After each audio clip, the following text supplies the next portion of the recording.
Hello, everyone, and welcome back to the Ambassadors Elite World Outreach Podcast. I'm your host, and we have a great show for you today. Hey everyone, and welcome. Today we're jumping into a really interesting leadership framework called vision casting.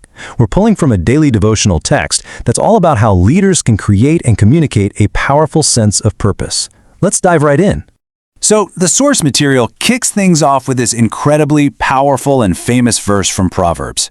It grabs you right away, doesn't it? It immediately sets the stage by zeroing in on a fundamental problem. What happens to any group of people, a team, a community, you name it, when there's no guiding vision? So before we get to the solution, we've got to understand the problem.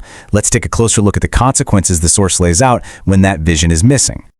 And this really lays it out in black and white.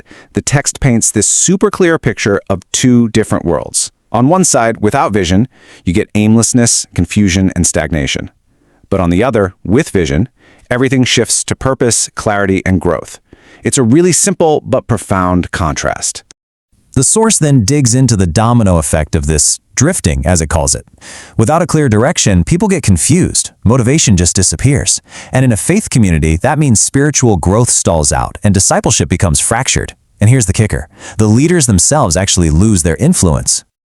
Okay, so that's the problem. It's pretty bleak. But now, let's talk about the solution the text offers up. And it's all built around this practice it calls vision casting. So, what does that actually mean? Here it is, the core definition straight from the source. Now, vision casting isn't just about having a good idea or a business plan, it's presented as a spiritual process. It starts with figuring out a plan that's believed to be divinely inspired, then translating that into a purpose everyone can understand, and using that to get the whole community moving in the same direction. And the source gives us a roadmap, breaking it down into 4 key steps. Step 1 is about discernment, listening through prayer and scripture. Step 2 is taking that big idea and articulating it as clear, achievable goals. From there, the leader provides direction, and finally, and this is so important, works to create alignment, making sure everyone's rowing in the same direction. Now, to keep this from being just theory, the text does something really smart. It grounds this whole idea in a historical example, basically using it as a case study to see how this leadership style works in the real world. And that case study is the story of Nehemiah. Now, if you're not familiar with him, he was a figure who was handed this absolutely monumental rebuilding project, and the text holds him up as a perfect example of vision casting. So here's the breakdown of how he put that framework into practice. The challenge was huge, rebuilding the walls of Jerusalem. Talk about a massive undertaking. His method, according to the source, it was textbook vision casting. He prayed, he planned, and then he communicated a clear vision. And the result? He got everyone on board and the mission was a success. Okay, so what's the payoff when a leader actually pulls this off?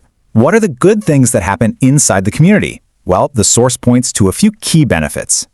The text argues that a clear vision creates this amazing positive feedback loop. It gives people hope. It builds unity because everyone's pulling together.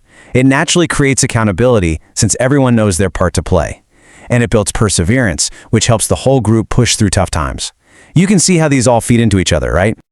And here's the really critical takeaway. This isn't just about a short-term morale boost. The ultimate goal, as this devotional describes it, is creating something that lasts, sustainable growth, and a real long-term impact for the entire group. So, the source has laid out the what and the why, but it doesn't just leave you there. The final section is all about shifting gears from just understanding the theory to actually putting it into practice. So the big question becomes, what are you supposed to do with all this information? The text is pretty direct here, laying out a couple of different calls to action, both for you personally and for getting involved more broadly. First up, there's a call for some personal homework. The text encourages you to take a look at your own leadership style. Are you giving people clear direction? It pushes you to really seek clarity on your own purpose, figure out how to communicate it well, and then lead with a passion that gets other people excited. But it's not just about self-reflection. The source then puts a very specific mission on the table that it invites readers to be a part of, and it's called Operation 500 Million Souls for Christ. And they lay out 3 really distinct ways you can partner up with this mission. You can become a prayer partner and intercede for its success. You could be a volunteer missionary and serve directly in the field, or you could participate as a kingdom investor by providing financial support.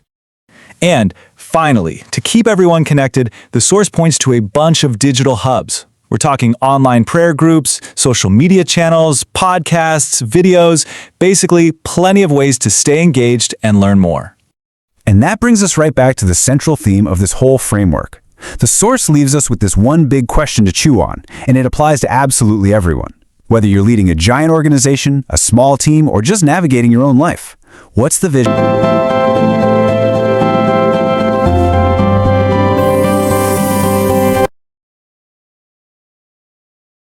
Thank you for watching. Please share, like, and comment. Your host, God7, David F. Wafulu.